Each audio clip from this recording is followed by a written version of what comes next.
Here is the Blackout. I am. And we're live! Oh, it was going this whole time. Yeah. The Heck Podcast, we're here with Casey Jarvis. Hi, everybody. Drummer for Jelly Roll, and just all around awesome dude. And we're also here with Taco Bell.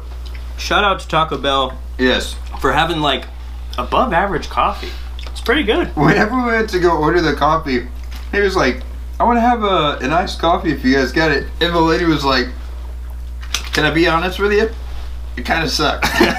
She's like, you don't want it. We kind of just pour coffee over ice cubes. It's not very good.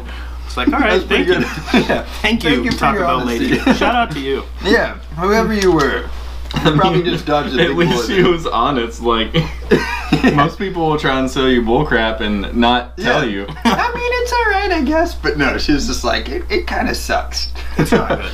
I was like, that's pretty rad. You For drive, regular coffee, I Yeah, recommend it. yeah. you drive back after we leave here and you're like, your coffee rolls, and like throw it through the window. Greatest coffee ever. Well, dude, so tell us a little bit about like what you've been doing with Jelly Roll, and right now I know you're touring, right? Yeah, we're on the Waylon and Willie tour right now. And it's been slamming. If we're coming to your town, come see us. It's a great time, great show. I've been touring with Jelly for about 3 years now. Yeah. And it's, I mean, literally a dream come true. It's awesome, man. It really is. Yeah. It's I guess I sold out, but Dude. it's worth it in every sense, I think. Dude, I think that honestly, anybody that thinks that anybody else sells out is just jealous that Yeah. they're doing something that they might want to do but never will do. Yeah. There's a level to it, though. I think, Yeah. like when it becomes obvious that the person is just doing it for the sake of making money, then that can be disappointing. But I hope that never happens. I hope that never comes off. Dude, I mean, I think like you being able to go out and play drums every night in front of huge crowds like you were talking about, I mean, I just feel like that's not selling out. That's just, pursuing your dream, Yeah, I agree, and it just feels that way. I mean, Yeah. every night that we play, I'm so thankful. It's awesome, man. Yeah. It's really lucky. It's just luck. It's not like I even worked for this. Well, I don't know. You were telling me a little bit about how how you got started with Jelly Roll. Is that cool to talk about? Yeah. Cool with that? Yeah. Dude, I've actually always wanted to know the story because, like, I mean, just going back from, like, I mean, I've known Casey for years and years since he was, like, little baby. yeah, and, like, me and all of my other group of friends, we always talk about, like, he's the one that made it. Like, He got out. He like, we all been trying to do music and stuff and all this crap, and, like, he made it, so. Dude, that's freaking We rad. feel like older brothers or something that we're just really proud of our younger brother. Heck yeah, man. He made it. know? That's awesome. That's cool. Well, yeah. So how'd you get started with it, man? So it was a normal day. Just getting off work. I was working at Maggiano's. in the neighborhood. Just a normal day in the neighborhood. So I go to pick up a bag of weed and sit on my ass and play video games as per usual. Pretty standard. Yeah. Nothing really different. And so me and my friend walk out of the house. We're going to the gas station to get something to wrap our weed with, and there's just a guy standing in the courtyard smoking a cigarette, and we walked by him and just said hey, like casually, and he, as we're walking away, he was like, hey guys, real quick, you guys look like musicians, do you know any drummers or anything? I was like, I'm actually a drummer, man.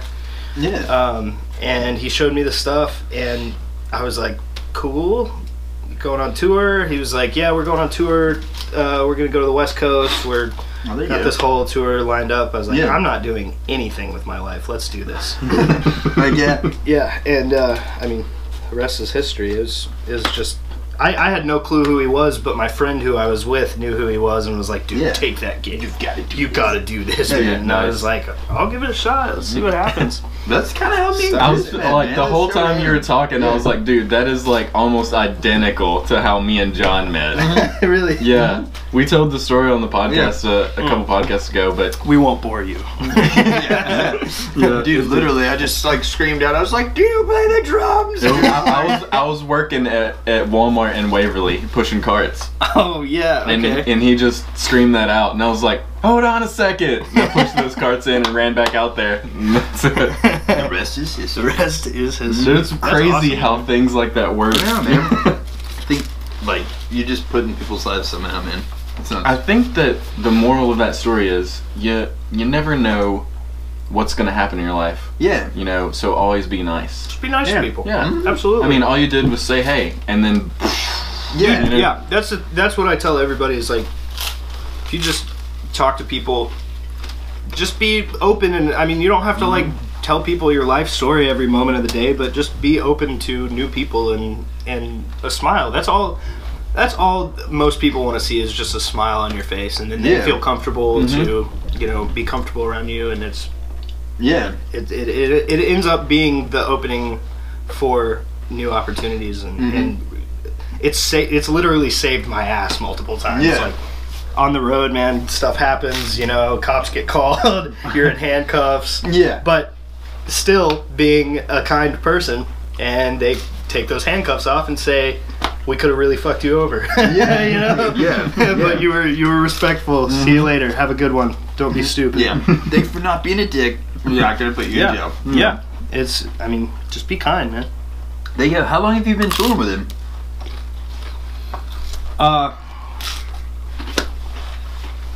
Almost 3 years. There you go.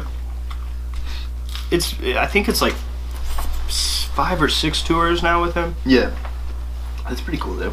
A couple of them were openers. We got to open for Yellow Wolf most recently, and the most prestigious, we got to open for Cypress Hill. What? Oh. Dude, that was... Dude. Did they play Rock? in the membrane. Did they play Rock Superstar? Good question. You should have came out and guest drummed on it. I'm doing this. Nobody remembers anything that they played that night. No, dude, I'll be perfectly honest. When I didn't know who they were. Everybody's like, man, we're on tour with Cypress Hill. This is the craziest thing. What the hell? What's happening? I was like, cool. Like, this is cool. You guys. Yeah. And then like, the first night of the show, we play our set, and I sit there and I watch them, and about halfway through their set, I'm just scratching my head like, who is it? I've heard every one of these songs. Yeah. Like, how did I not know who I'm on tour with? And from then on, I was just kind of starstruck. I was like, man, these guys, dude, next level. And they were. It was so cool seeing them. It was their 25th anniversary tour. Wow. And dude, that's crazy. Dude, to be in the game that long. Yeah, and still going that strong. Well, that's what was so cool about it was you got to see a perfectly oiled machine. You know what I mean? Like they were down to. I think they had like 5 crew members. They had like their sound guy, their merchant lights. Yeah, or maybe it was like 6 or 7, but it was like just a super small crew, and they were just as punctual as anybody could be. Like they were on and off the stage. They were just so. It was so well put together, and and that you could tell that they have done it for years. Like they were perfectly comfortable in their perfectly oiled machine, and it was really cool to see that in the background. That's pretty rad. Yeah. Did they have like what were the crowds like whenever you were playing that? Oh, packed, slam packed. Every show, every single show. We played some of the biggest rooms that I've played with Jelly were on that tour, and it just it's Cypress Hill. You know, you can't expect anything less than a slam show. Yeah. So that was a great tour, man. That was a really cool one. Oh yeah. What did you have any crazy Cypress Hill stories? I was about to ask that. I mean, anytime you bring them up, I mean, you gotta ask. Not really, man. Sadly, the only story that comes to mind is the very last night we played at the Concourse in Knoxville, which we just played on Sunday with Jelly Roll. Tons of people there. It was great. I don't remember half the show. I was too drunk. Just too drunk? But so like it was the very last show of the tour, and I was talking to Sin Dog, and I was just saying to him like, man, this was such a great experience, and I'm so happy that I could do this. Like this was a really cool thing, and thanks for making this opportunity available to us. And he pulls me to the side, and he just starts dropping this like knowledge, like just laying it down for me. Like, dude, I'm an old head. I've done this. Listen to me right now. Yeah. As soon as he pulls me to the side, some crazy shit starts happening in the parking lot where like people are like yelling and goofing around, just like shouting and joking or whatever. But it completely pulled my attention away from what Sin Dog was saying. Yeah. And I already have trouble hearing. I'm a drummer. So like, dude, I he's know. like kind of talking low and like just giving me game, like just like He's just like throwing out the secrets Yes, of the Illuminati. he's giving me here's the what the secrets. Freemasons Yes. have been doing. And I'm sitting there like, I didn't hear a word of that. I didn't hear a single word that came out of your mouth. But I just had, it was such a long period of talking that it would be so stupid for me to go, Yeah. can you repeat that? Yeah, You know? yeah. So it's just, I was like, yeah, man, thanks, dude. And then walked away just like, I hate everything. He had like a single tear rolling down his face from everything. So he was like, that was good. That was really good. And then you're like, He's like, I hope he knows that he's the son I never had. I missed it all. oh my god. Dude, that has happened to me so many times at shows though. Yeah, Like I don't know what it is about playing shows, but like when I'm at a show or like even before or after the show, anybody that comes up and talks to me, like if I don't know them and they tell me their name and all this stuff, it's just like I don't know why. And it's not because I'm an asshole or anything. It's just like I'm in the zone for like music and stuff, you know? I think that's a lot of musicians, you know? Oh, like, that's me people too, will man. tell me their names and I just don't even remember it 5 seconds later. Yeah. And it comes from just like, I guess meeting so many people and it's hard. Yeah, dude, that's yeah, you meet so many people. Yeah. And for me, it's like, you kind of, when you have a show day, you kind of have like a set plan in your head of like, you know, these things got to get done by this time. And it just, the more you do it, the more it grows into more stuff. And, you know, you'll get caught talking to somebody and like, you're sitting there while they're talking to you, you're thinking of all the things that you have to be doing right now. And then you're like, oh wait, you're done talking. Okay. Snap back into conversation mode. And yeah, exactly. That's Have so you ever true. seen the Chappelle skit where he's like, man, I have all these fans come up and like pitch me all these sketch ideas, and I just wish they could see what's going on in my head. And he's like at a nice restaurant, and he's like, somebody comes up to him and starts talking to him. He's Dude, like, I wonder what Charles Murphy's doing right now. He probably has some fancy cheese tasting. no, party." it was Arsenio Hall. Yeah. And he's then like, he's has like- this bubble pop up, and Arsenio's Hall, he's like, he takes a bite of the cheese, and he's like, why you tell me the cheese was so good? Yeah. Smacks the guy. Yeah. Some good ass cheese. Yeah. Dude, this is the first time I've had a soft taco in a long time. That's what I was just thinking. how does it feel?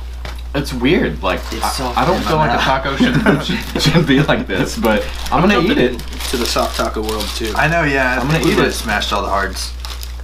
Ooh, this one's got some sour cream on it. Soft with cream. Sour creed. Oh man, I freaking love this eating on the podcast.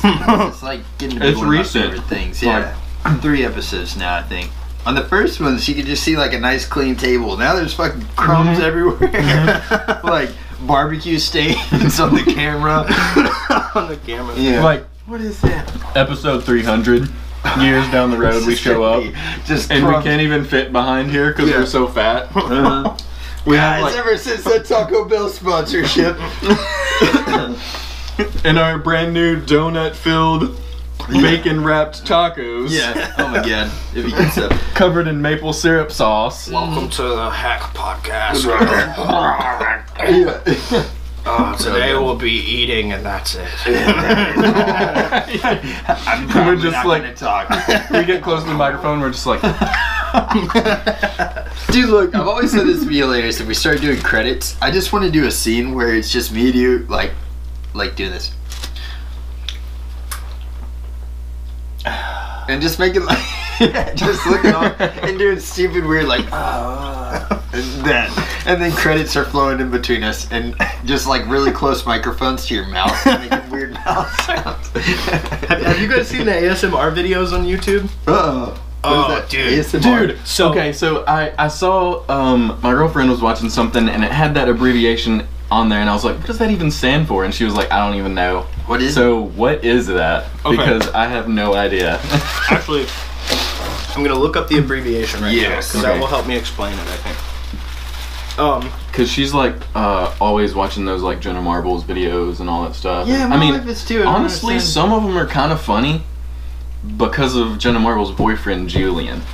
What He do they makes do? a lot of them funny. Like he just does random stuff during her video because he films a lot of them, I've never watched her stuff. and it's weird, crazy stuff. Does she do like makeup or whatever? Is that what she does? Yeah, but most of them are like ridiculous stuff, like putting on like 100 nails, Holy crap. 100 fake nails, or something Yeah. stupid like that. Oh, These tacos. They're good. this is number 3 for me, but I could probably eat about 5 more if I wanted Just to. keep I should have gotten another Taco 12 pack, I feel like, and then just really gone for the gold on this one. I was hoping we were gonna have like a speed contest. We need to look. It needs to happen sometime. When we get you back on here, we're all gonna have a Taco 12 pack. In front of us. our own Taco 12 pack. See We have how to finish fast it by the end of it. I'm okay with that. Dude, so you told me that on the way here, you were telling me that like your last show, you might have stepped over into full-time Yeah. musicianship. It's what happened? So, like I said earlier, the last show we played was Knoxville at the Concourse, and I mean, I made a point to not drink that much. I had like a couple beers before the show, and a couple beers for the stage, Yeah. and I'm not gonna drink that much. No. A couple beers before the show, a couple beers on stage. a couple more before the show, a couple more for the stage. No. Compared to normal, that's probably not a lot, right? I mean, I'm not an alcoholic Well, by no. any sense of the word. I mean, everybody has fun, you know? Yeah, it's no. Typically, if I'm really trying to get smashed, I'll throw some beers back. I don't count them, but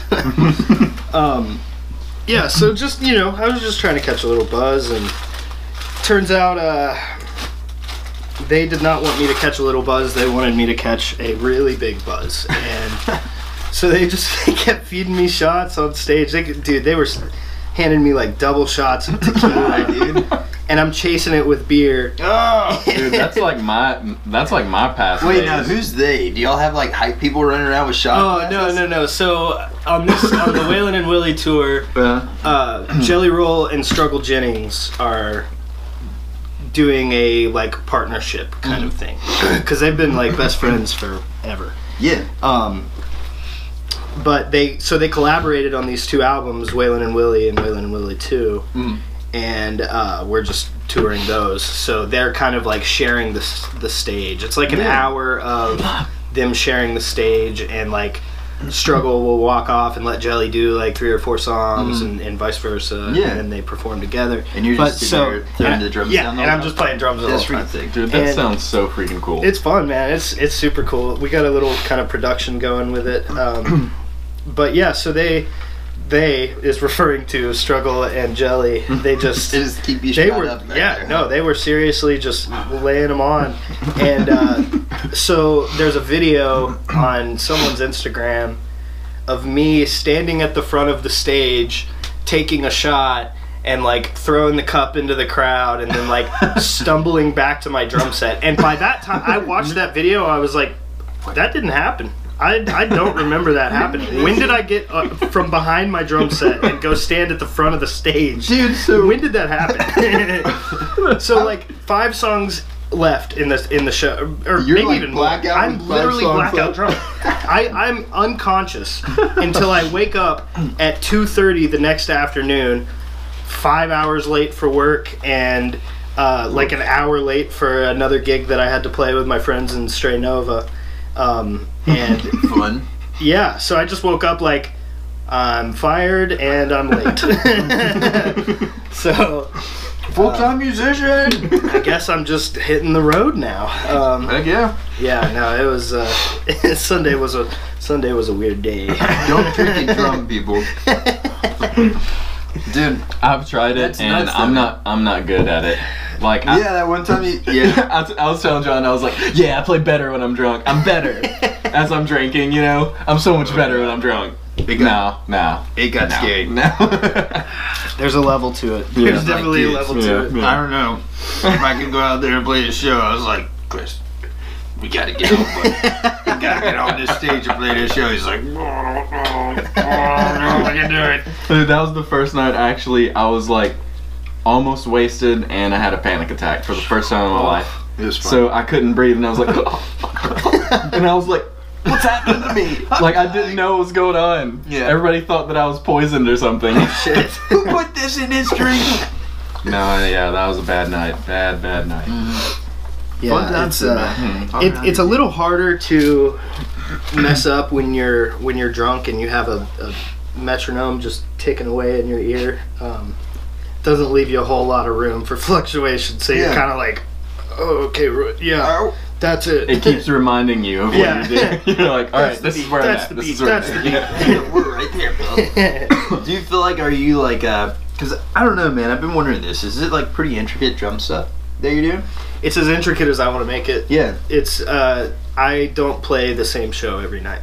So they just give you like, here's the time signature and here's the beats that we've got. Throw down. Yeah, Sounds essentially. There are moments from each song that I like to kind of keep true to the track. Mhm.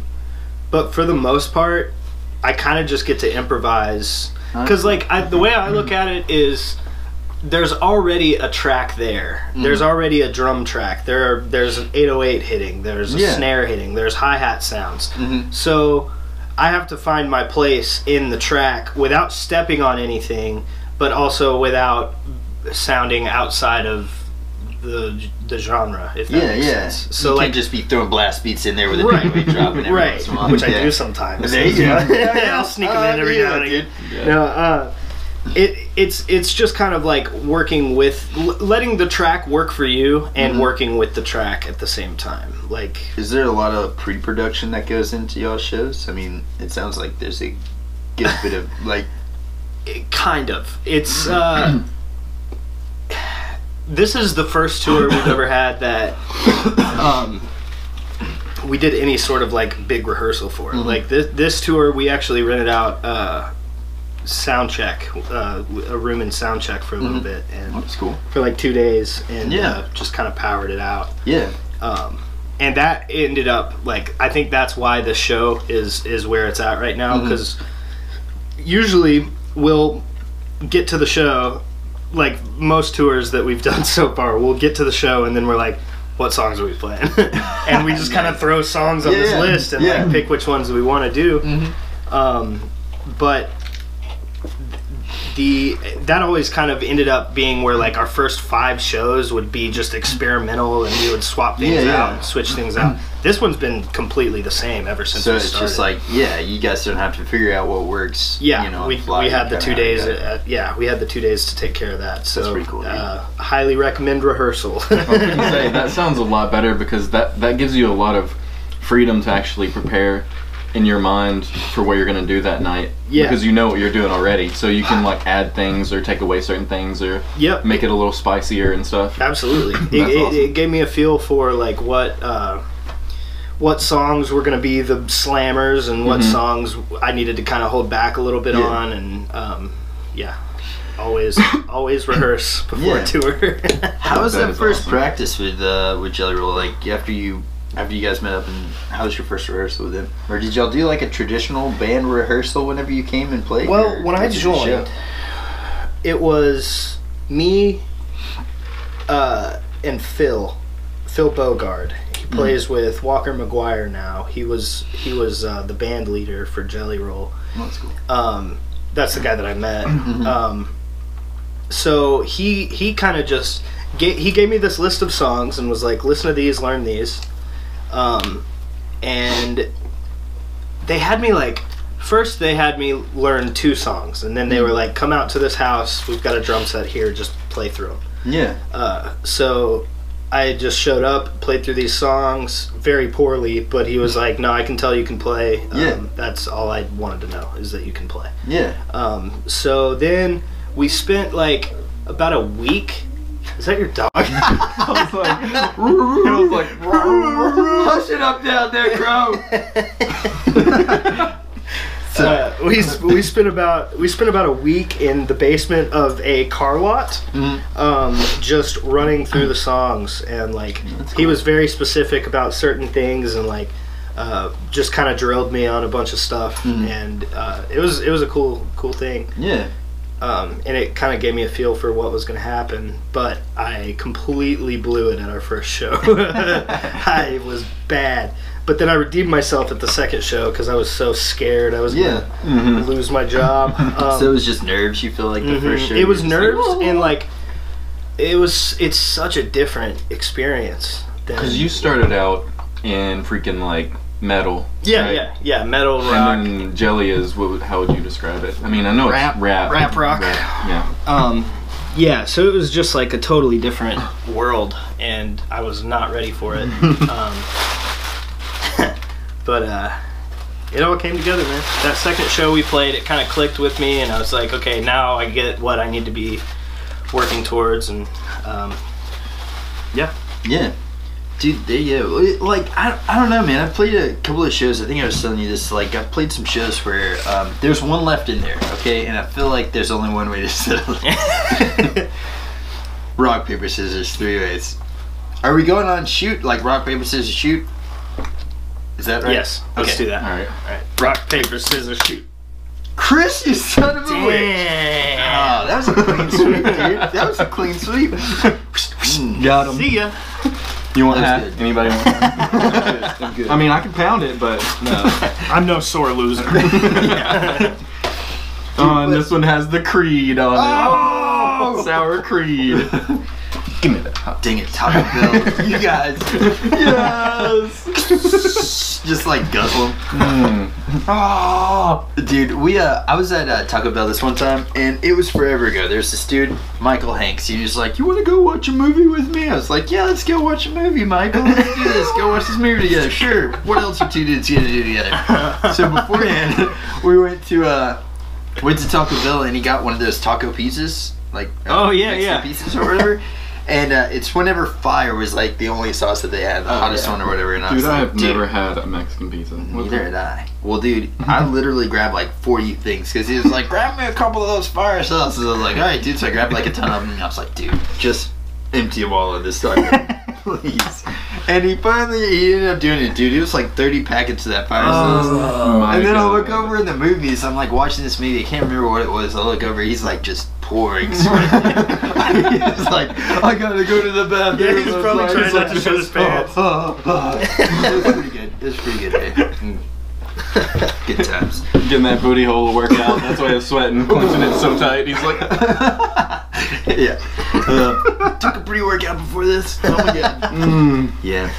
Well, dude, so where are you guys heading to next? Do you know, kind of? Somewhere in Are y'all Pennsylvania. still on that same tour? Is it still going on? It actually got extended to August. Oh, nice. Because we Dang, we like a kicked full off the summer. tour. That's Yeah, awesome. dude, it's gonna be awesome. crazy. Yeah. We kicked off the tour with 5 sellouts in a row. There you go. God. So like we were That just is like, dope. we got a little something going here. Let's continue. Yeah. Where were the I guess big places that you were selling out? Like where were are those some of the places that y'all frequent? Is this nationwide or is it like a certain? Let's see.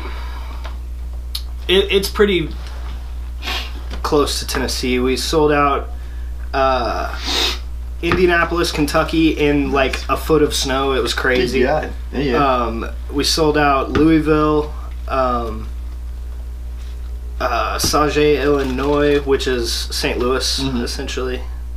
That show was nuts. That's the one where we actually broke 1,000 people. Dude, that's cool. Nice. And just being like headlining and doing that, I mean, that's Yeah. that's a huge accomplishment, man. It's a totally different experience than what we've had. I mean, it's always been like a good turnout, and like the crowds are always really loving, and Yeah. they really appreciate the music. But I think that this album was the first one to really or these last two really were the first ones to kind of push us up a little higher, to where people are coming to our shows. It's killing, man. Like meaningful lyrics and stuff like that. Yeah, well, the lyrics have always been meaningful, but I think we've always kind of lacked in production value. Yeah. So these albums like sound really like they just feel good. They sound good. Yeah. That's awesome. So I think we're kind of. It's like the evolution of Jelly Roll, right? Dude, yeah, that's what's crazy to me is like not only has he grown musically, but he has lost so much weight, man. Like he's literally lost the same amount of like he's lost an entire me off of his body. Wow. Like, What does he do? he does like MMA. He's friends with the Diaz brothers. No way. Yeah. No, well, there you go. I can't top Yeah, I've MMA met him a couple today. times. Really? He's cool. Yeah. Which smoked one, with Nick him. or Nate? Nick. Nick. There Yeah. you go. Dude, He's actually like going to that. He's actually coming back, that's what I heard. or not necessarily coming back, but his suspension is over April 19th of this year. What was he suspended for? Balling? Probably marijuana. How do you get suspended for that though, man? I mean, I don't think that was the reason for the year, but there was something else, and I can't remember it. you know what's messed up? Like, you know Sugar Sean? Yeah. Like, he actually is in, I don't know if he sells or what he does, but like right before the UFC that he was doing, he was like, I mean, dude, he's like avid about it. And, I'm pretty like, sure there's that nothing wrong with it. He lives in California though, so it's like completely Nevada, legal. I think it's Nevada. But either way, but I mean, like, so I just feel like it's such a double standard. Like, why are you gonna penalize this dude, and then like not take the penalty away whenever this guy's smoking probably right before his fight to calm his nerves out? I mean, it's not a performance enhancer by any means. No. Honestly, I think that they have messed with the rules since then. Yeah, Like they should behind take the it- scenes. Yeah. You know, because a lot of fighters have been using CBD oil to help with the healing process. So I think they sort of relaxed the rules a little bit. A lot of people use it to work out too, because it's supposed to open up your blood flow. That's and cool. With like THC or CBD, do you know? THC. Well, both. I think both of Yeah. them have that kind of effect. But yeah, I mean, I personally know a couple UFC fighters that will smoke a joint and then go work out. Yeah. And, like, Actually, Yeah, Joe Rogan talked does about that. yeah. He Here's said a he said video it's of some of him. the best workouts He he's was ever like, had. he was doing like an Instagram live or something like that, and he was like this. And he was like, he was laying on the mat after he finished a workout. He's all sweaty and just bald and just like got the double chin because he's like looking like this. And it was like the funniest live video I've ever seen in my life. He was just sitting there like totally baked, but it was really funny. Dude, I love Joe Rogan, man. He's funny. He's funny as crap, dude. Good man. Yeah. Do you Going back watch to it? Jelly Roll though, Yeah. as far as like you're talking about how he lost weight and all that stuff. Oh yeah. Yeah. He has just transformed as a person in a lot of ways since I've been with him, and it's a really cool thing to watch. Heck yeah. He's a really good dude, and he had like kind of a health scare, and I think that kind of knocked into his head that like I gotta take care of myself, and he's been working really hard, man. He's looking great. That's awesome. And I bet like honestly all of that personal health that he's gaining is helping with his performance during live shows. Dude, absolutely, man. For sure. Absolutely. I mean, he's not carrying me around on his back anymore. Yeah. It's he's freeing himself up, man. Can you imagine that? Like, just thinking about that, dude. Like, literally, if you're 300 and something pounds and you get knocked down to like 100 and something pounds, can you imagine? Think about what that does to your confidence. I know, You're dude. like, I could do anything. But not just Instead that, of like but I struggling mean, to get up out of bed, you're like flying out of bed, you dude. know, dude, that is awesome. I guess this is a gradual change, but like, do you feel like, dude, okay, because your legs have to support the same amount. Like, my ankles and his ankles, whenever he was probably really big, like, pretty much the same ankles have to support that. So, like, how does that work? How does he not, like, jump over my head just jumping because he's been used to, like, this weight suit, you know what I mean? Yeah, like he gets down to like what 180, 200, something like that. He's like do backflips. Yeah, straight dunking over Michael Jordan's head and shit. Just dude, I don't know. I had a friend.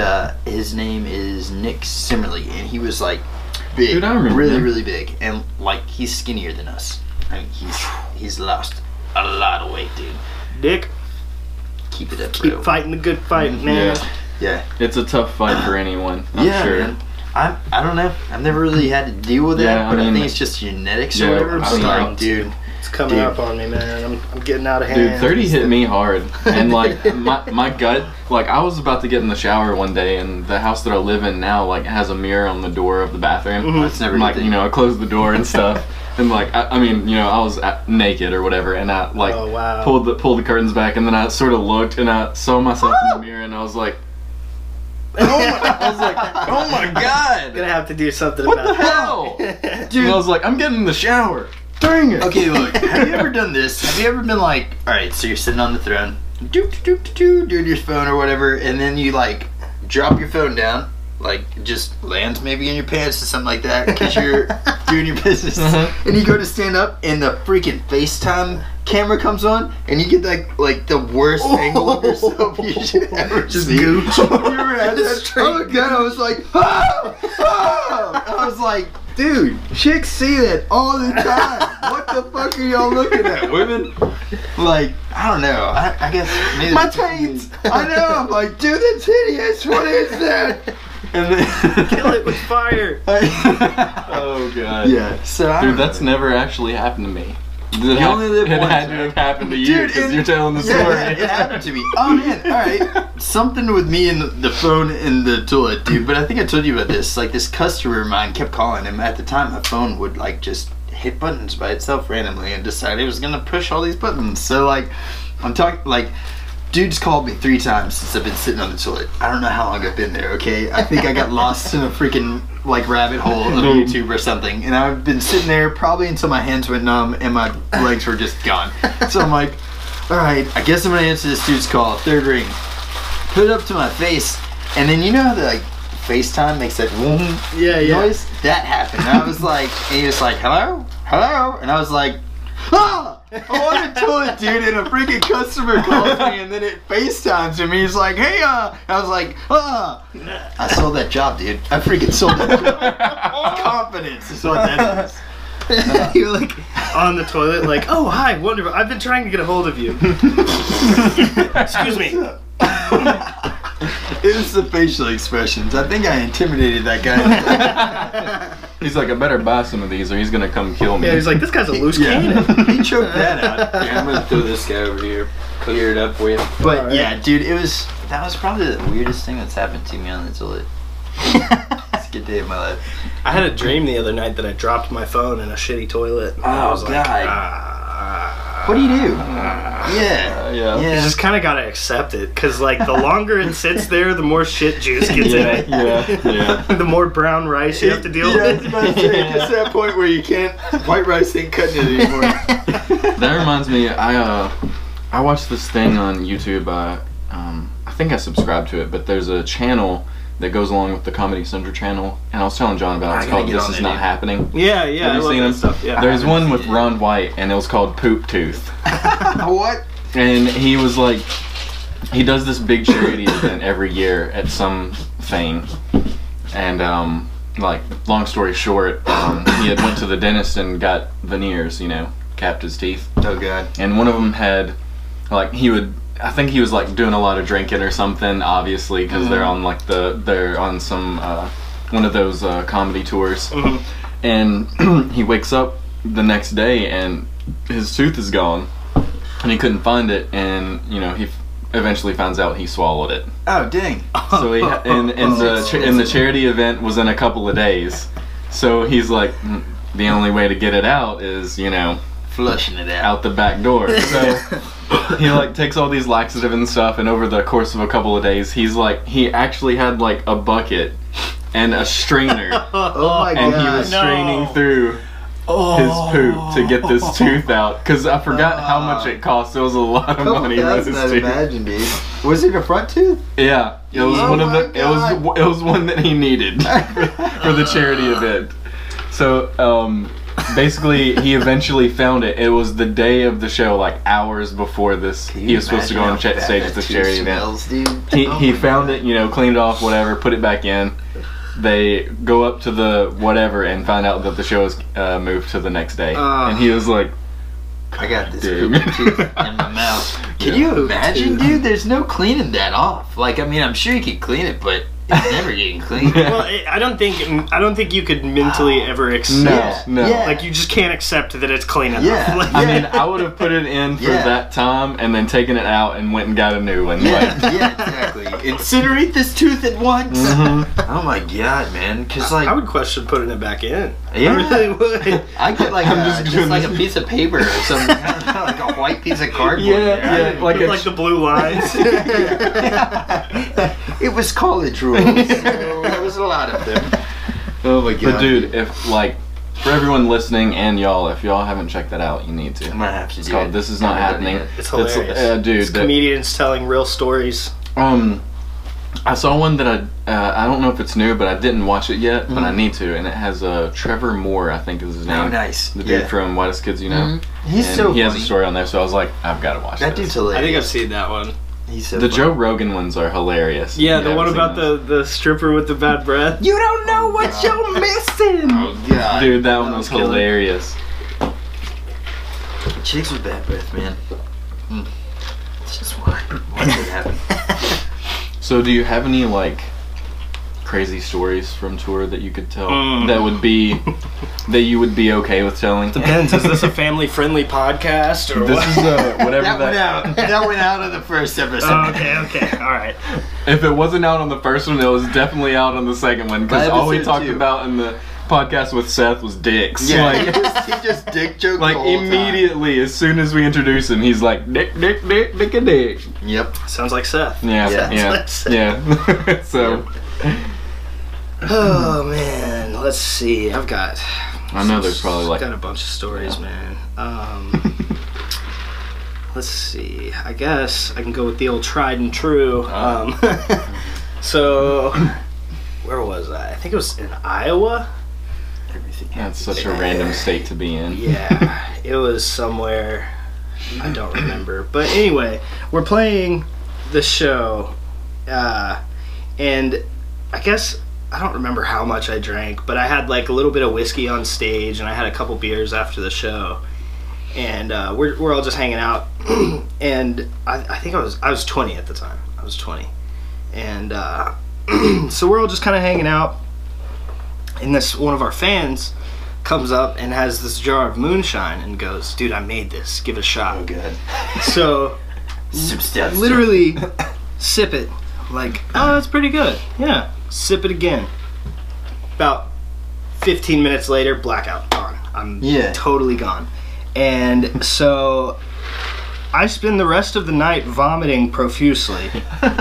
And they actually have it on video of me, like, in between the van and the trailer, in the middle of this crowd of people hanging out with us, just vomiting. And, oh, actually, we had an RV at the time. Anyway, so I'm between the RV and the trailer and throwing up, and somehow we get from the venue to the hotel with me in the RV. I'm still gone, still completely blackout. I, at some point, get off the RV. They all go to their rooms and leave me in the back of the RV to just sleep it off.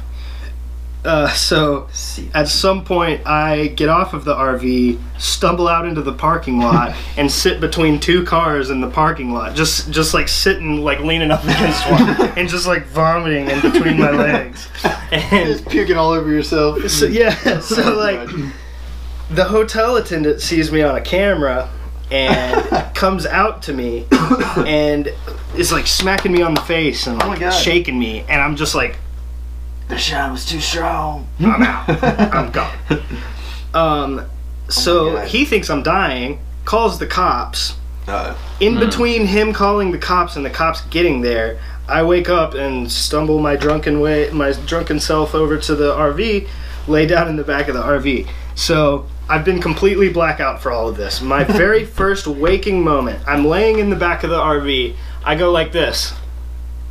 And I see a sheriff walk into the back of the RV. Oh, God. And he's got a dab rig in his hand, oh. which is like a bong if you don't know what that is. He's got a dab rig in his hand, and he's just looking at me, and I look at him, and I'm like, I did something bad. I'm like, this is happened my fault. You like puke all over yourself still? Well, I don't think I puked on myself. I think I was like kind of like in between the legs. Yeah. But All right, anyway, cool. so he just starts like questioning me, and like it was almost as if, because I don't remember after this. I just remember this moment, and it was like I knew a sheriff was in the RV, and my drunken brain was like sober, and I just like snapped into it. Yeah. And like, so he walks into the back. He's got the dab rig, and he's like, "So you've been smoking the weed, huh?" I was like, "No, sir. No, sir, I have not been. I drank some moonshine. We're in a band. This fan gave me some moonshine. It completely knocked me out cold. I didn't smoke anything. I couldn't. There was no possible way for me to." Yeah. And so he's like asking me. So I wish I could remember all the questions, but I specifically remember he asked me the date, and I'm the kind of person I never ever know the date. I just don't pay attention. I think it's like the 11th. I don't know, 10th. Like Yeah, I mean, I'm the same way. Yeah, I don't pay attention to that. Yeah. So for some odd reason that day, I made a mental note in my brain that I like looked at the calendar and I was like, today is Monday the 16th. Okay, cool. And I just remembered that. So like, he asks me what's the date, and I just fire it off without thinking. I was like, how did I do that? What the hell? He's like, who's the president of the United States? I was like, Barack Obama. And who's what state are we in? And somehow I knew that. And I'd be like, dude, I'm a touring musician. yeah, I was like, I'm in a different state every day. Yeah. But he just kept going on about like, oh, that weed knocked you out. The weed knocked you out. I was just like, no, man, it didn't. So he finally was like, okay, I'm going to get the EMTs in here. So the EMTs come in, and as soon as he left, that's whenever I kind of faded back. I was like, oh, okay, I'm drunk again. And the EMTs come in and ask me pretty much the same questions. And so while they're in there talking to me, Jelly has just come back from a DMT trip. He literally like landed back on Earth, and our one of our crew members bust through the door and was like, the cops are in the RV, flush it all, they're searching everything, burn it all. God. And so he literally like if you've never done DMT before, there's like this afterglow, and so like you blast off through space for about 15 minutes, and then you come back and you're totally sober, but you have this whole like, your mind is in a place where I literally just flew through space, and you have all of the knowledge in the world slowly seeping out of your brain, and you're just like, oh my god, and you just feel like very calm and very grounded. So he just goes to the cop, and he's just like, hey, I'm the leader of this unit, and so the cop's like, you want to explain to me what's going on? And he's like, yeah, that is our drummer in the back. He's 20 years old. He's drunk on moonshine. He didn't smoke any weed. We smoke the weed. That's all our weed. That's my dab rig. Yeah, this is what we do. We're touring musicians, and there you go. He got too drunk.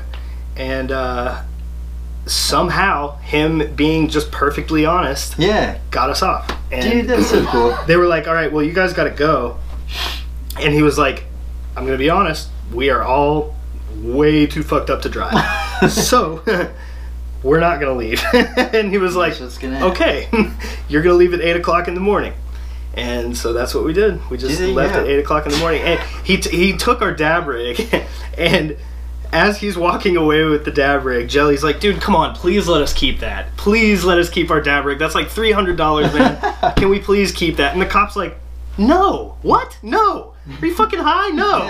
Like, I just told you I was high. Yes, I'm high. It's like, absolutely not. You can't have this. You're lucky you're getting what you're getting. Dude, that's freaking nuts. So like the next day I wake up and I'm just like, I hate myself. I hate everything. And I was standing outside smoking a cigarette, and Jelly calls me into the RV, and I was like, oh, here we go. Okay. Yep. Tight butthole. And like, so Jelly's like, I'm not mad at you. but you're gonna have to buy me a new dab rig. I was like, yes, sir. Yeah. You got it. Dude, nice. He seems like a pretty cool dude. He is. We need to get him on here. Do you think he would come down and do this? I think so. Yeah. Yeah. I hit him up yesterday. I didn't get a text back. No, I was like, hey man, I'm doing a podcast with some friends. If you want me to shout anything out specific, so. And then does it have like on his red? radar. Does it have like red 230 or whatever? He doesn't turn like like you send a text and then they don't reply back, but it says like red. The read And you're receipt. Like, why? Yeah, no, I haven't checked that. I don't know. He's a busy man. Yeah. But dude, that would be That'd be awesome. freaking awesome. Seriously, Yeah. we would. I mean, that would be a guest that I would love to have on here. 'Cause I'm sure he's got so much to talk about. Yeah, he's got Just a hell of a knowledge story, and man. everything. He's got a seriously crazy story. Heck yeah, that would be awesome. Dude, and so beyond just that, you let me hear some of your music that you're working on, and I guess was it yesterday? Is that recording from yesterday? That song? Yeah.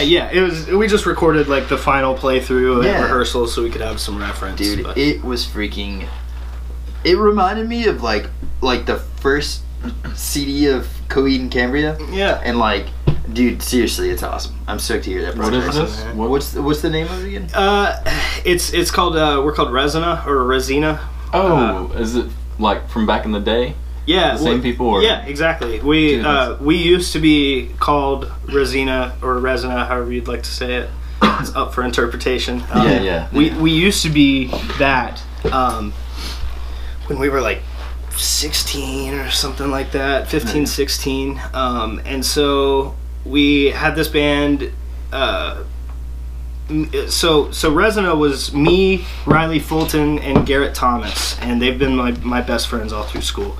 And me and Riley had a band called Bellevant, and it kind of just fizzled out. It didn't work out. But we've just always made music together, and we've always known that we have like this kind of connection musically, and so we started up this new group, and it ended up being me, Riley Fulton, and Garrett Thomas, but we added my little brother on drums, which I was always the drummer before. Now I'm songwriting, and but we went back to my mom's basement, and like with all of us being the same guys, and my little brother's family, like we're just like, let's kind of take it back to the basics, you know? Yeah, heck yeah, dude, that's awesome. Dude, Got that home environment. Yeah.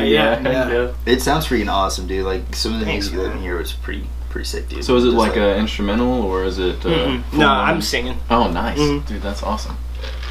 Do you feel like you kind of now know how like Dave Grohl felt, because like he used to drum and then he was like guitar and singing, and now he's like, do you ever find yourself like analyzing the drummer and maybe being like, all right, well, he's got to do his thing.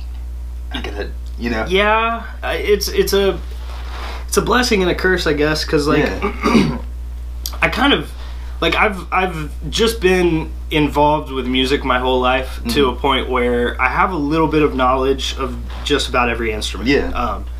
So like I guess that really helps with songwriting and like composing, because you can kind of imagine what sounds and what kind of instruments you want for certain parts, and it helps, but it also can make you like, you just have to separate yourself, because you know you're not or I guess I'm talking to myself right now. I'm not the only person creative in this band, and I'm not the only one that is that has ability and has creative input, and you know, like all the guys that we're playing with are very creative people, so it's like you have to be able to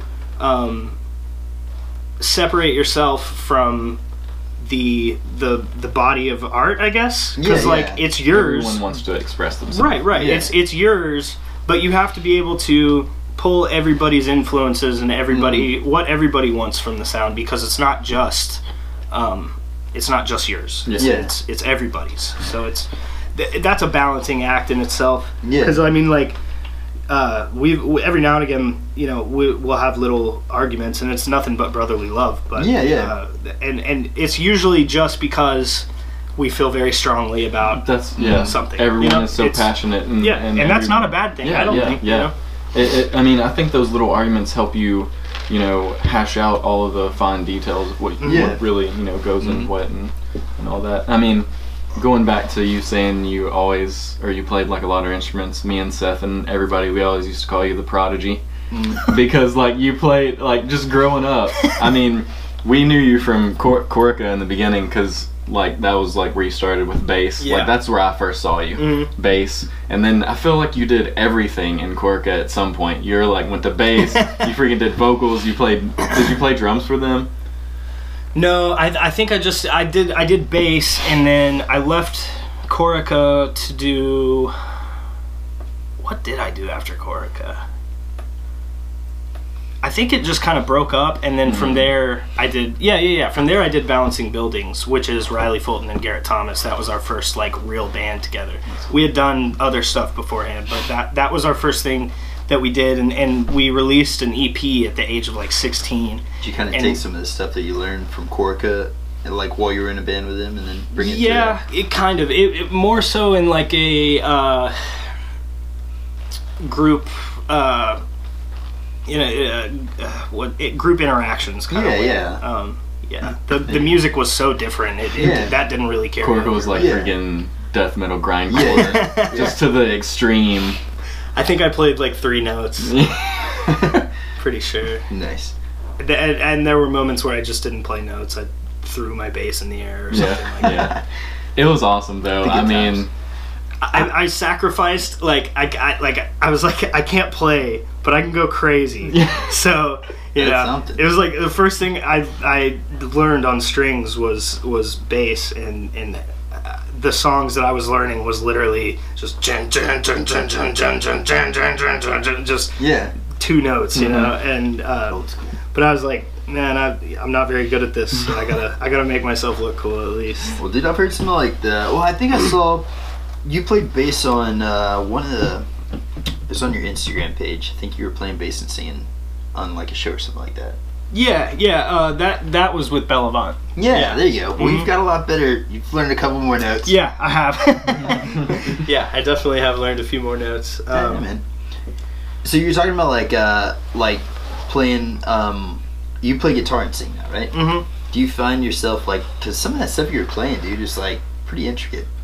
Do you find like it hard to separate your vocals from the lead guitar? Do you lead? No. I do mostly rhythm. Mm-hmm. There are a few moments where I'll hit a lead lick or something, but I try to stick with like chords and that sort of thing.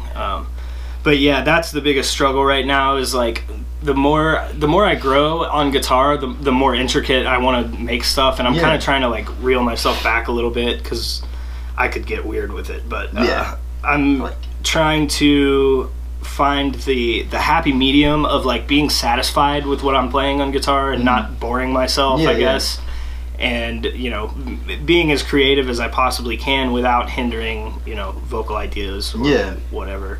I feel like I feel like vocals are kind of an afterthought with me, which maybe they shouldn't be, but it's definitely like it's not my main focus, and only because I've had the ability to sing my whole life, so I don't really pay as much attention to it as I should. But I just try to, the way we've been working is like writing a song, and then once we have the full song laid out and the whole arrangement, then I'll go over and add my vocal parts. But you know, we like to make sure the song itself is solid before any of the vocals come in. So I always find it's a lot easier for me to write lyrics to like a completed, you know, song. It definitely makes it seem. Well, you know what's crazy about all that? Whenever I was, you know, sort of helping Seth write music, me and him were like trying to do stuff all the time. He would sort of write the songs kind of after he wrote the lyrics. I thought that was super interesting. I mean, he had some of the strangest ways of thinking about stuff, and I think that's what always made anything that he produced so interesting. Because like I loved working on that album, dude. That was so cool. But like he would where was I going with this? Like he wrote guitar parts from a lyrical standpoint. That's so rad. And it was just wild. Really cool. how he would, because like he wasn't a guitarist. He taught himself how to play guitar, like specifically for the lyrics. Like that's cool. how he practiced on acoustic, and like he would always come in there and show me some stuff and be like, dude, what do you think of this? And then I would be like, what are the what's going on in your mind, you know? And I would put drums with it on like a table or something. And like we would make sounds with our mouth, and like some of the funniest stuff he's ever showed me is he would like have these rhythms in his head, and so he would record them on his phone, like and he would send them to me like in Messenger, and I would listen to it, and I'd be like, dude, that's awesome. That's too legit. But yeah, dude, freaking music, man. Like, there's just so Isn't much. It cool? It's so freaking awesome. Like, it's so awesome. A lot of people that aren't musicians don't realize how deep it goes. And how much, like, from your heart that it comes from. Dude, and the more you learn about music, the more of your heart you can express. Jacob Collier, you ever heard of him? You should look him up, man. He's like, I don't remember how old he is. He's very young. Just an absolute prodigy. Like I've never heard music like him. He's an amazing vocalist. Like he has perfect pitch. He can just be like A flat, and like every time. Dang. And anyway, he writes these songs that are just, I can't describe to you. You would just have to listen, man. It's like choir and jazz and rock, and like it's very jazz influenced. But he uses this technique called negative harmony, where like if you look on the circle of fifths, it's like the opposite of the circle. He'll like blend these notes with these notes to make negative harmony. I have no clue. I'm totally botching the description. Cool, but he's so deep with like his understanding of music, to where like he most recently is the artist that like brought a tear to my eye with his music. Like he's unbelievable. I couldn't recommend him enough. But yeah, I mean that for me, it's like he kind of goes to show that like it's just a never-ending unfolding of sounds and waves, you know, just collective. I don't know, man. It's like you said. Awesome. I mean, like the more you understand about it, I mean, like, dude, like a lot of people are just now figuring. Not just now figuring out, but like the circle of fifths is like a big thing for a lot of people to learn, and then taking that and then realizing like how it relates to itself and all that. I've never even heard of negative harmony, so I hadn't either, check man. that guy out, dude. That sounds pretty cool. But like you'll listen to his music, and like his vocal harmonies, you'll just be like, what is happening? He'll have like 9 layers. Oh my god! And like they're all just like, if you were to hear, say, layer 1 and layer 7 together, you'd be like, that doesn't make any sense. No, that doesn't make any sense. But when it's put together, it's just the craziest sound you've ever heard. It's awesome. Did you ever listen to do you listen to Jimmy Eat World at all? I know they're kind of like softer pop rock. I think I was a little too young when they were on their wave. I listened to whatever their big hit song was. I just remember the music video. There's like a pool and a guy falls like into the it. middle or something like that.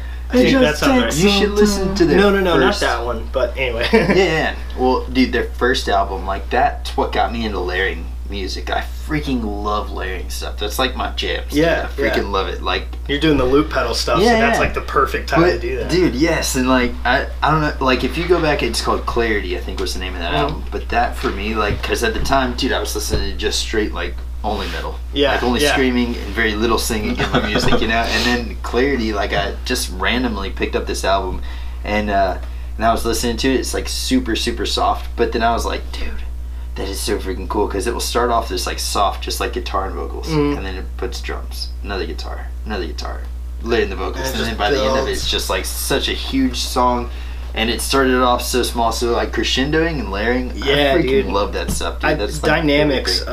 That's something people just don't use enough. And I guess it depends on what music you listen to, but like especially in metal for the most part, it's just balls to the Yeah. wall all the way through. Yeah. And that's cool if you're in the right mood for it. I used to be such a big metalhead. That was all I listened to. I was Yeah. an elitist. I was like, metal is the only genre. Yeah. Kill anyone else. Yeah, and nothing else matters. Like, Yeah. I think we sort of all went through that phase though. Yeah. Like I went Yeah. through that phase, and like, I mean, I feel like metal is a great opening for people who want to sort of branch out, because you get like the technicality aspect of it, and then the farther you dive into it, there's more bands out there that do a lot more with that sound than just balls of the wall. right, Yeah. right. So I and then remember you start branching out, and then you get into the softer stuff, and then like hip hop comes in there somehow. You Yeah. know, and it just Yeah. it's pretty wild. I remember the first time I listened to The Contortionist, their album, what was the one? Exoplanet. I remember when that album came out, and my friend Aaron Jackson bought the album and like listened to it twice and was like, "This is garbage, dude. Do you want it?" And I was like, "Sure." One man's trash. Dude, I swear to God, I listened to the album and I was just floored. The Yeah. whole album, like, because it opens up with this song that just beats you in the head, and it just and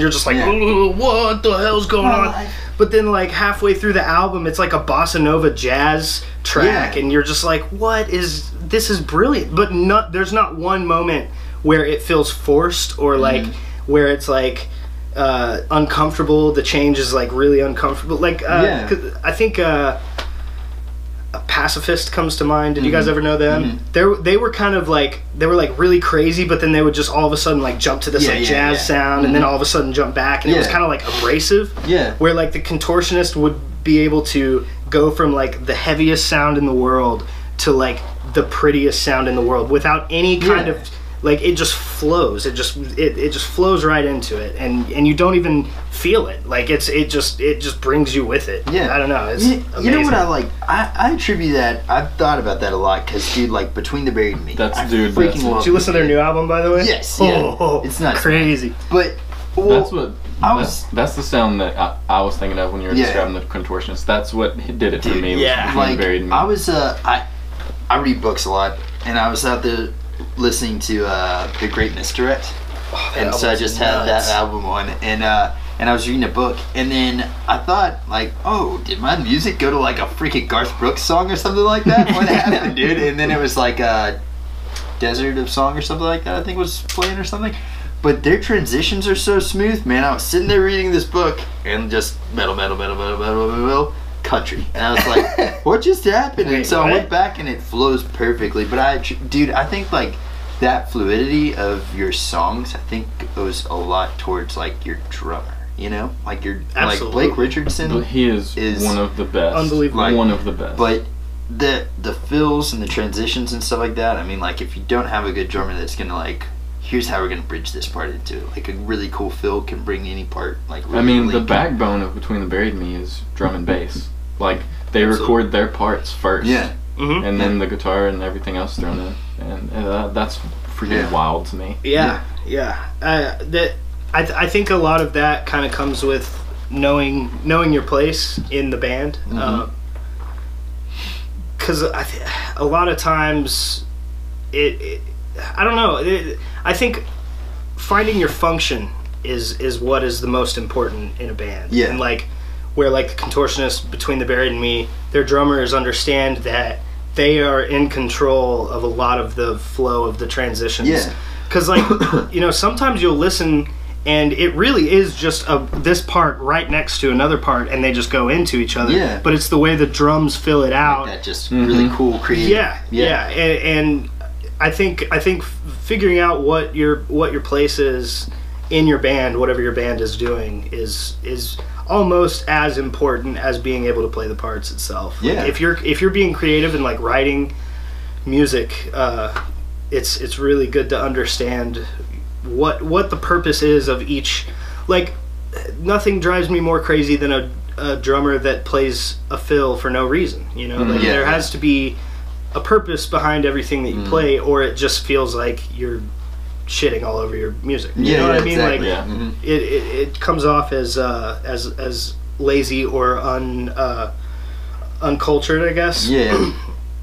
Yeah, I agree. That was always my problem. Like, I mean, like, just drumming in general, I almost never had a place to practice on my own.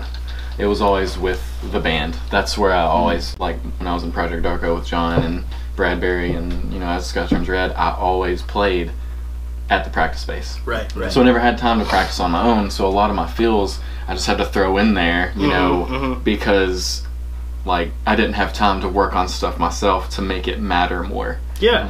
So, well, that's, I mean, I totally understand, like, all of that aspect, but I always had trouble with fills personally because I never had a good place to practice on my own. That's the hardest part of drumming, man. To get my own stuff. Yeah, Did you do, like, drumline in school or anything like that? Yeah, I did. I played clarinet in middle school. Nice. 6th through 8th grade. First chair clarinet. Are you gonna bust out that clarinet solo at a freaking Jelly Roll concert? Maybe one day, man. Step back, Jelly. I got this. Dude, I literally haven't touched a clarinet since 8th grade because Probably for the best. Yeah, no, I mean, maybe one day I'll have some use for it. But yeah, I mean, it was 8th grade. I was like, man, I'm done. I don't want to be in band anymore, and because I wanted to focus on playing drums. Yeah. And that's what I told my band director. And then one day, the drum instructor from the high school came to the middle school and was like, "Dude, we want you in the drum line." And I was like, "Let me think about it.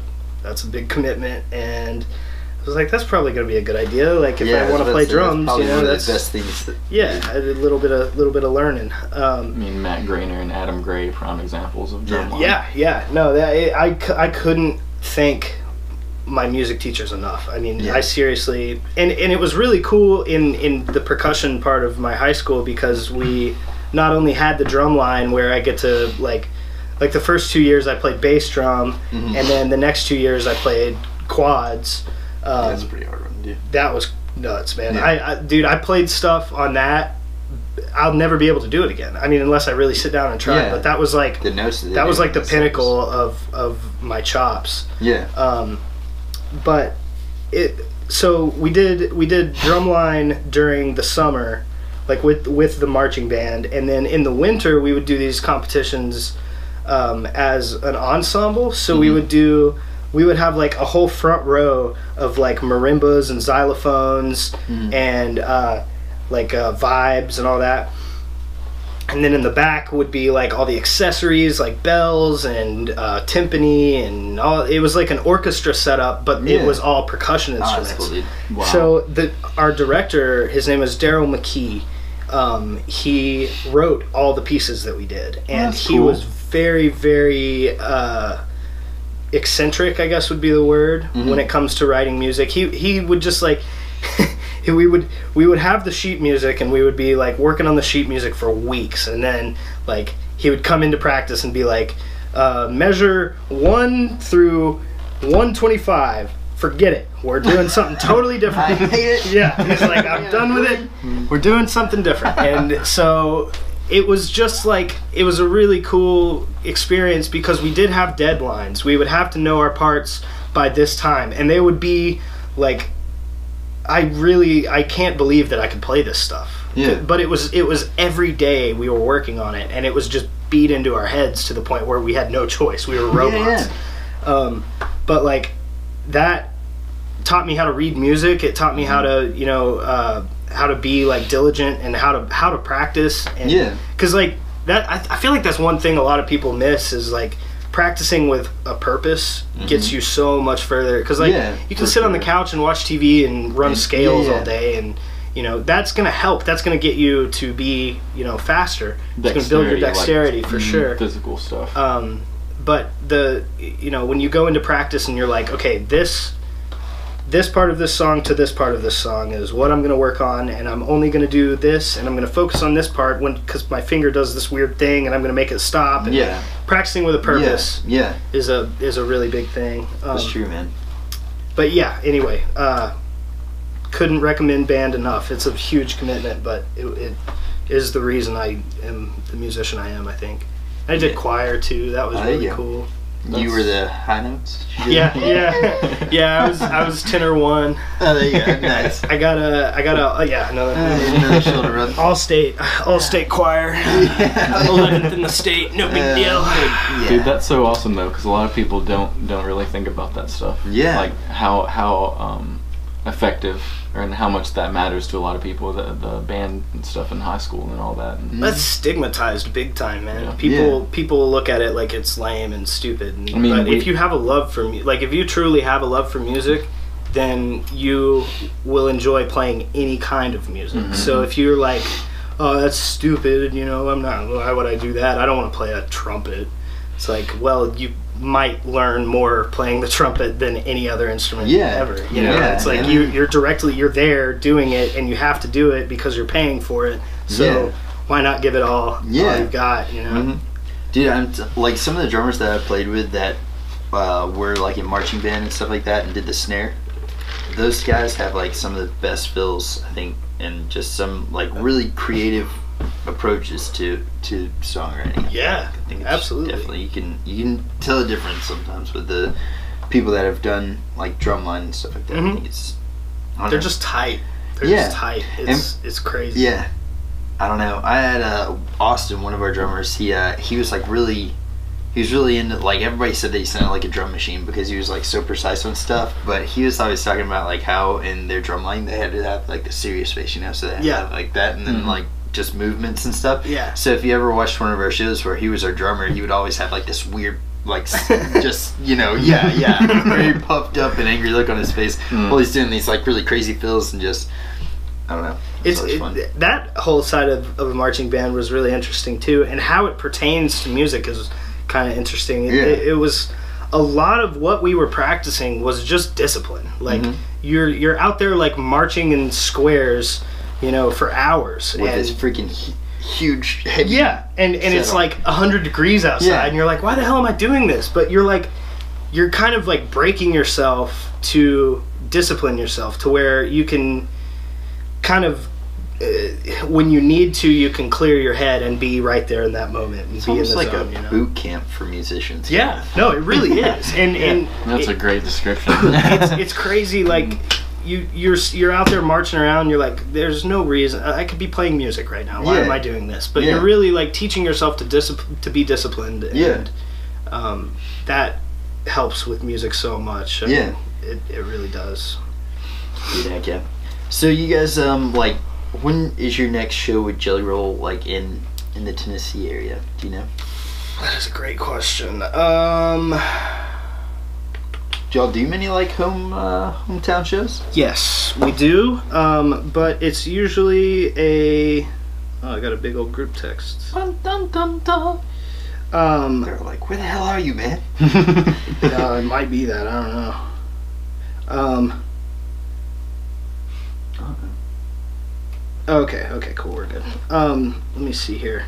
I think it's in May, but I could be wrong. There you go. Could be very wrong. We play like we play the Exodus sometimes. I like the Exodus, it's fun. From what I remember, we have been we've been trying to figure out where we're actually going to play in Nashville because it keeps getting bigger and bigger. Marathon, dude. Marathon. That would be cool, man. That's where you that would be really totally cool. Let's see. May 27th is what it's saying here. Does it say where it's at? Like, this one's listed as the Revelry, but I think that got moved. There you go. But yeah, with the tour being pushed back to August, we're gonna be in Nashville eventually. Yeah. Very cool, man. Dude, that is awesome. Yeah. So you feel I'm gonna have to try and come out to one of those. You should, man. Because I mean, in recent years, probably since I met Seth, because he introduced me to a lot of music that I would never have listened to before, like a lot of hip hop stuff. I mean, like old school, Yeah. Alicia Keys. So yeah, and I mean, like once he introduced me to that, like I sort of just took off myself and just started listening to all these like hip hop artists, and I mean, who are you listening to? I mean, like right now, I really like J. Cole. Oh yeah, J. Cole's great. Kendrick, I mean, he's always good. Can't go wrong with Kendrick. Yeah, J. Cole and Kendrick's pretty good. I mean, I even listened to 2 Chainz. I mean, a lot of his stuff is kind of silly. My matches like the ATM. Yeah, but it's freaking catchy as crap, you know. Like, and but yeah, I'd love to, you know, check that out because I mean, I've never been to a hip hop show personally, so yeah. I think this would be closer to a rock and roll show than a hip hop show. Yeah. I would say. Yeah, the only hip hop show that I've ever been to outside of Jelly Roll was Earl Sweatshirt, and it was really cool seeing him live, but it was kind of underwhelming because the only shows I really make a point to go to are metal shows, just because I love the energy. Yeah, it's just, there's nothing like it. There's really nothing like it. So, you know, I go to metal shows and then go to a rap show, and it's just a guy on stage like. Yeah. Just rapping and a DJ behind him doing this, and I'm like, I love this song, but you know. Do you feel like? I mean, obviously, there's going to be the shock and horror, but do you feel like if you brought those same people that are like, "This is freaking it, this is epic," the hip hop people, if you brought them to like an Architects concert or something like that, obviously they first of all be like, I'm pretty sure they'd be confused. But if like, dude, they'd be like, that guy. They could just. I really think like. Everybody in the world should experience a metal show at least once. Like a real metal show, you know? Yeah. Not just like some... Not like a Nickelback concert. Right. Don't go see Disturbed. Dragons. And like festivals, you know? Like festivals are cool and all, but for a metal vibe, it just doesn't it doesn't capture the same essence as being in a venue. Yeah, like going and catching somebody at like dude, there's a place in Atlanta called the Tabernacle. Yeah, I've been there. I saw Volumes there. Dude. I gotta tell you this story. They're sick. Volumes comes with The Devil Wears Prada and who else was there? Texas in July. God bless, dude. You saw that at the Tabernacle? Yes.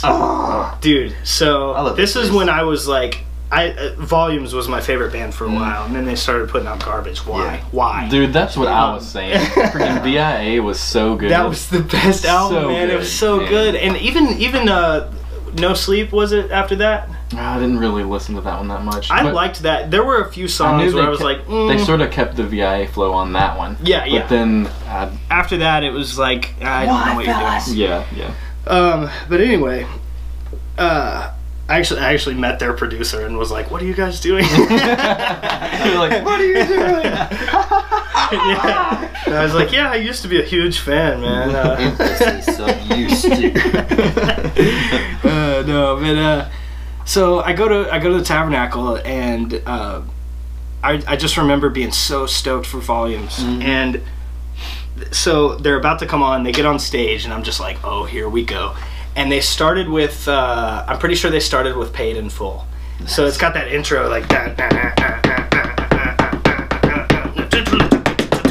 And it just slams into it. Yeah. As soon as that note hit, oh my God, the entire crowd lifted off of the ground, and my hat flew off. I never saw it again. If you didn't jump with the crowd, you were gonna get stomped on by the crowd. Yeah, and so it just turns into this wave of people like jumping, and you can feel the floor like bouncing with the people.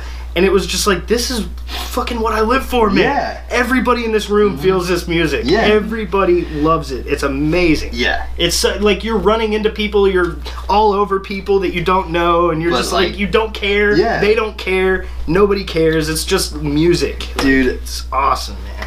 Do you like Every Time I Die? Yes. I was at, alright, they played at, they can sell out, like Rocket Town, they could sell out freaking, like, they could pack Marathon. They played the end. Not the accident, but the end. They had twice because they had double 2 shows because the first one sold out, and then the second one sold out. They played 2 shows in one night. Same night. So both I of was them there sold the out. first night. What? Yeah, I should have stayed for the second one, dude. But all right, so I'm there. All the other bands played. Every Time I Die is getting set up and stuff, dude. And I'm like front and center because like I'm like the end right here. I just saw them like a year ago and they played somewhere else, and I was like all the way back in the nosebleeds, couldn't even get up front. So like I was like right there on stage, dude. And there's like this like preppy looking dude and his girlfriend. They're like, "Hey man, we're about to go grab a beer. Can you hold our seats?" And I was like, "What?" You're about to, like, so I was like, "Yeah, sure. I'll try to hold something." And then dude, so they finally get back, and I like kind of like scooted over a little bit, and they stood beside me. Dude, the first song that they did, they had Who Invited the Russian Soldier, which is like, "Wet Brock Day."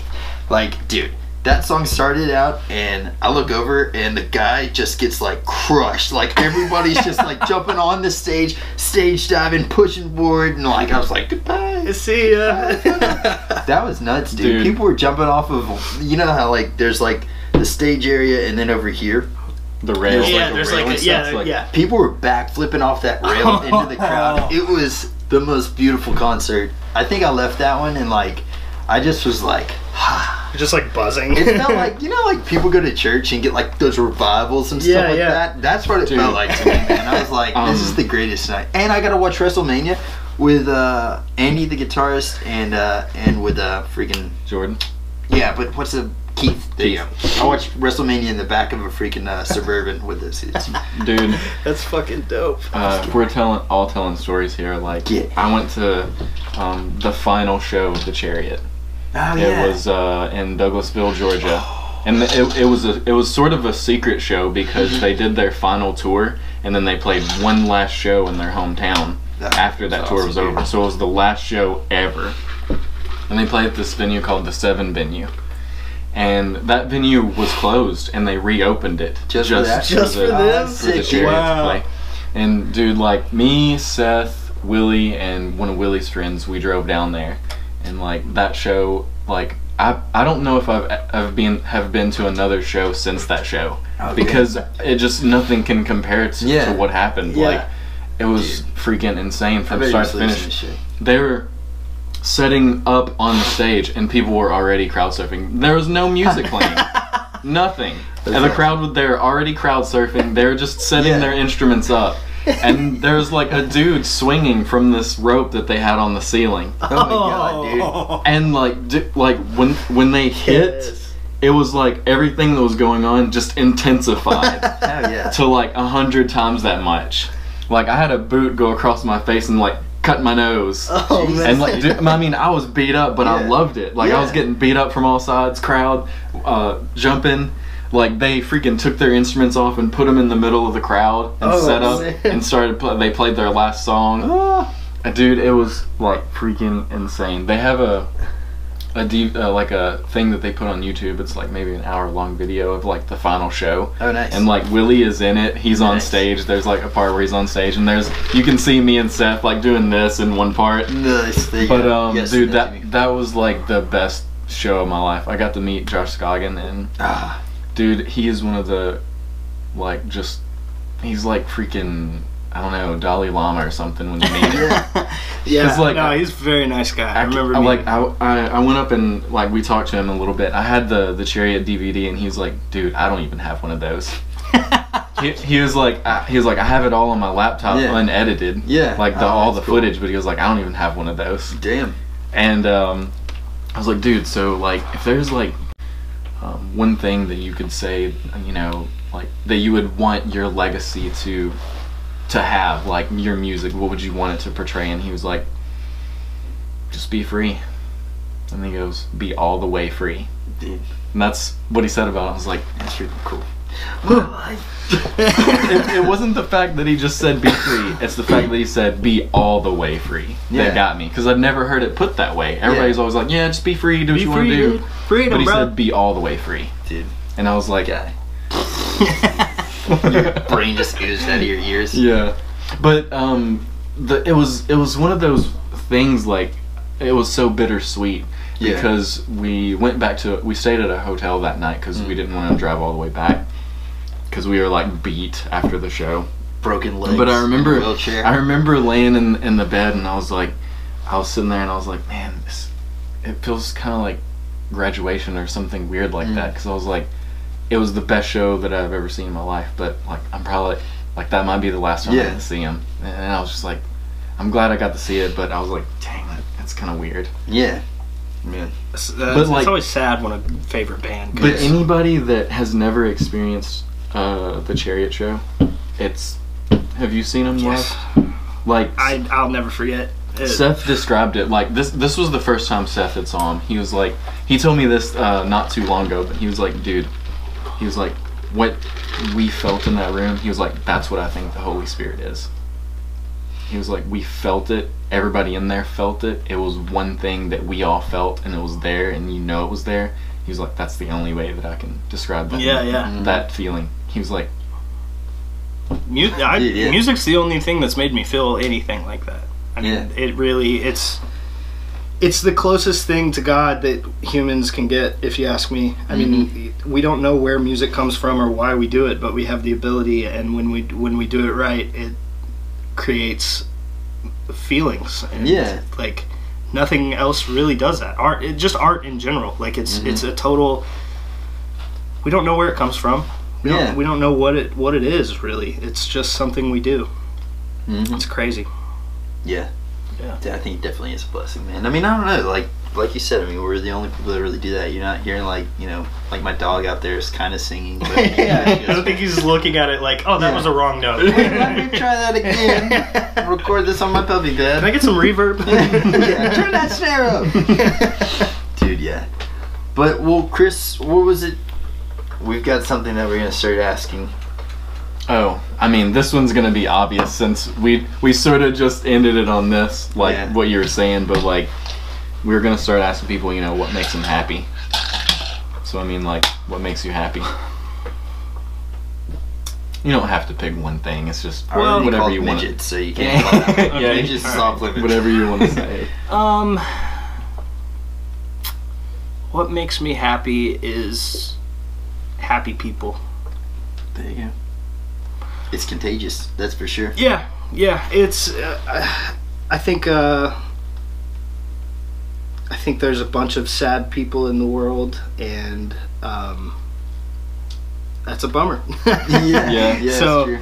you know, I think people that spread happiness and you know, don't live a shitty life. It makes me happy, and I think that, you know, things like music and art give happiness to people, and I don't know, I just like smiling and being a happy person, and I like seeing other people smile and be happy people, because we really do have a lot. I mean, we've all got our problems and our stresses, but we have more now than we ever have. I mean, we really are blessed, and we have a lot of luxury, and I think that we should, you know, all appreciate it and live our lives to, you know, in a way that we can all express how blessed we really are. And I think that, you know, happiness is, I mean,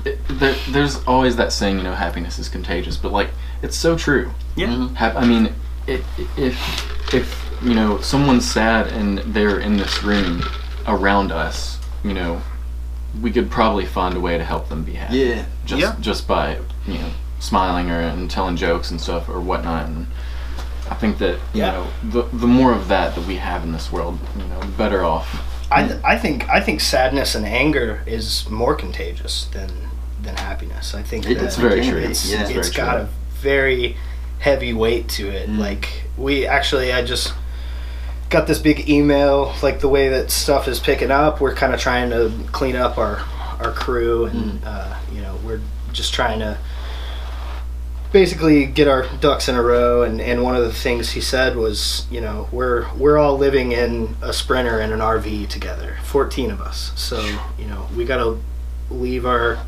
hats at the door, our work hats at the door, and our life problems at the door, and come and work. And he was saying how, like, you know, it's a cloud. It's a cloud over the entire, like in our situation, the van. Like, if someone is angry or mad, you know, people feel that, and that can sort of start to send them in a spiral of like, okay, well, he's mad, and well, you know what, this kind of makes me mad. And actually, now that I think about it, I'm really mad now. You know, pissed off. Yeah, I'm kind of pissed.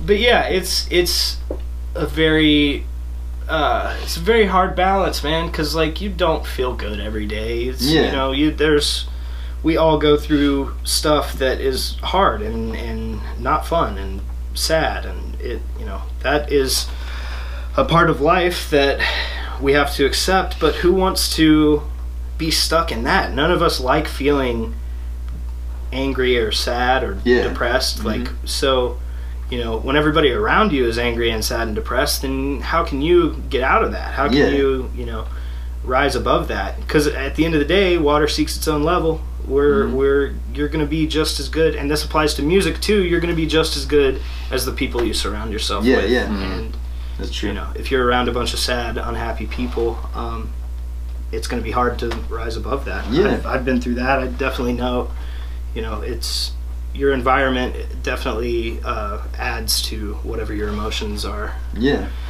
Do you feel like, I mean, was that Jelly that was telling you that? Or that was saying that? I think it was from him, yeah. Is he pretty good, like, as far as just, like, leading the team man. like that? He's I mean, a that very, sounds pretty good. very strong leader. And awesome. I'm taking notes for sure. Yeah, man. He's really good at keeping a group. I mean, like I said, 14 dudes. Like, and we're all very strong-willed.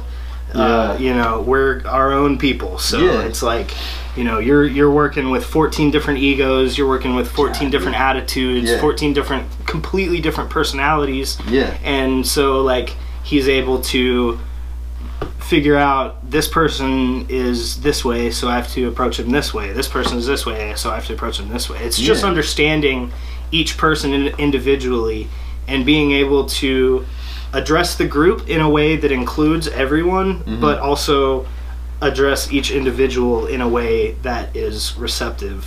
And that's not easy. I mean, that's a hard thing to do. So I appreciate the shit out of that about him. Yeah, man. Yeah, that's awesome. That's pretty rad. Well, dude, for somebody that's coming in to the music industry, do you have some advice or some positivity you can shed some light onto those kids? Man, 16-year-old you're talking. All right, to. 16-year-old Dude, I'm pretty me. sure that's when I met him. There you go. At a random party, and we talked for like 4 or 5 hours. I remember just that. drinking beers. People would come in and listen to us talk. It was like this epic conversation of like just out of this world existential, stuff. crazy shit. I mean, there's crap going on all around us. We were just sitting there like powwow style, just drinking beers, talking. People were coming in. They would like come and sit and listen and be like, all right, and then leave. Better person after experiencing this conversation, and I'm out of here.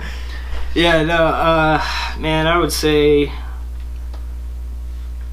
there's a lot of limitations that you put on yourself, but also that people tend to put around or on you, and just ignore that shit. I mean, I am so sick of hearing people say, I have to make it by 30, or I have to make it by 35, or whatever. Dude, if you love music, if you care about music, do it your entire life. And who cares? No, you're only going to get better your entire life. Make what music you want to make. Whatever it is you want to hear, make it. If it's the craziest shit anybody's ever heard, I guarantee there will be people that want to listen to it. There are so many people in the world, and this is the time to connect with all those people in the world because of the internet, because this crazy platform that we don't fully understand yet, you know, we are able to do music for our entire life. And don't look at it as I have to make this my career, because that, I think, will burn you out. Yeah, exactly. It'll make it to where you're no longer, that's like the proper sellout. Like, you're not doing it because you love it, you're doing it because that's what you want to do for money. Yeah, exactly. And I think if you practice your music and you grow as a musician, you will find your place. No matter what age, no matter what time, you will find your place as a musician and find a place that makes you happy. And, you know, stick to it. Just keep doing it.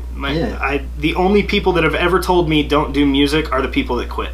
Every time. I'm like, what did you do? Oh, I became a salesman at 35 because music wasn't doing it for me. Okay, well, there you go. That's why. Exactly. You know? I think Steve Harvey said, focus on your craft and the money will come later. Pretty absolutely. Much just, like, perfect that absolutely. and stuff. There's no reason to think about money. I mean, if you need money, get a job and use that money to further your craft, to obviously eat food and drink water, but you know, like, live and breathe for what it is that you create, and it'll come. It'll come. You'll meet the right person, someone will hear the right song, and it doesn't have to be a hit, it doesn't have to be on the charts, it doesn't, there's a whole internet subculture of people just looking for new music and Yeah, dude. wanting to, you know, be a part of something. There's nothing cooler than feeling like I'm the first person to find this piece of gold. Yeah. You know, No one knows about this. I remember when I found Coheed and Cambria, I was like, oh, this is, nobody knows about this. And then they got popular, and I was like, wow, everybody knows about this. But it's a really cool feeling, and people actively seek that out. So just don't quit. Just don't quit. If you love it, do it forever. Because why else are we here? You know? Exactly. Do what you love, dude. Dude, Yeah. heck yes. That's Freaking awesome. dig it. I think you nailed it. I mean, Well, hell yeah, man. Well, dude, seriously, thank you so much for coming and getting on this podcast with us, man. Thanks for having me, man. It was a short notice. yeah, So, I mean, it worked dude, out cool. Yeah, Yeah. for real. Worked out nicely. I'm glad that Yeah, everything. It's just sometimes things happen like that. Yeah. It's just Yeah. like you were saying. I mean, you just gotta put yourself out there. You just gotta kind of. If you think you shouldn't ask it, then maybe you should look at the alternate and say, what if I do ask it? Or what if I do say this? You know? That is my dating advice to anybody out there. It's like seriously. Dude, I was thinking about that today. I don't know why, but I was like, dating advice. Yeah, dude, well, no, like, anytime I'm ever out with my friends and they're drinking and they're like, that waitress over there, I'm like, dude, you miss every shot you don't take. You just go for And it. it's Say something. And it's so true. Every time. It's so true. And it's always great. 'cause Like with the my chick's girlfriend just now. Like a billion, just like, ridiculously out of this dude's league. I'm like, just go for it, dude. Just go because for it. like maybe he's that like, one nah. time that you do go for it, even if the chick you think you would never be with She them in a might million be into years, that. you don't know. You know, never man. know. Yeah. You just got to say something, and it might work out. Oh, yeah. Some girls like awkward, man. Yeah. Yeah. It's worked they out for must. me. Yeah, I was Yeah. about to say, dude. Yeah. Sorry, I my mean, palms are sweaty. Nice to meet you. Yeah, Sorry, I just threw up on myself. But hey. yeah. And they're like, oh, you know, So cute. you never know. Take care of it. Yeah. Yeah, I can fix it. I can fix it. No, you cannot fix it. Good luck. But good luck trying, yeah. Dude, yes. Well, hell yeah, brother. Well, again, thank you so much. And Absolutely. is there Jelly Roll? Obviously, he's got some social following, so you can find him on a lot of stuff. Instagram at jellyroll615. Yeah, we'll link it in the. Okay, in the video, cool. so. Yeah. And then your new group that you're working with right now. Yeah. Y'all have any YouTube or Not Instagram yet. or anything? Keep an eye out. We're taking our time with it. Nice. We're really trying to treat this like our baby, and we don't want to release anything. We've always had a bad habit of like writing a song or like a rough version of a song and then like putting out a video of it. Yeah. And it's like it's kind of halfway done. Yeah. And like, Yeah. you know, we just jumped the gun. Yeah. So like we're really 'Cause you're kind of so trying. excited. Yeah, Yeah. exactly. Yeah. We're like, dude, this song is so good. Let's put it on the internet. Yeah, Everyone yeah. can see it now. And then like a week later, we're like, everyone can see it now. Yeah. Should have fixed that. Yeah. But yeah, so we're babying it a little bit, taking our time, and that will be out soon. Nice. Well, keep an eye out for it for sure, dude. Like the stuff you let me hear, I'm freaking stoked for it. So seriously, What you was gotta the name keep of it that posted. again? Resina. Resina. Resina. Say it how you want. Yep. Yeah. Nice. Say it, don't spray it. I think I've been spraying it this whole podcast. Yeah, just about every P I've said, I can see a little spit going towards the light there. Freaking ridiculous ring light, man. But alright, brother. Well, man, you take it easy. Thank you very much. Thanks for having me, man. Sorry, my palms are Chris. sweaty. Yeah, my palms are always sweaty. It's just a slump. You can see like strings of sweat. Yeah.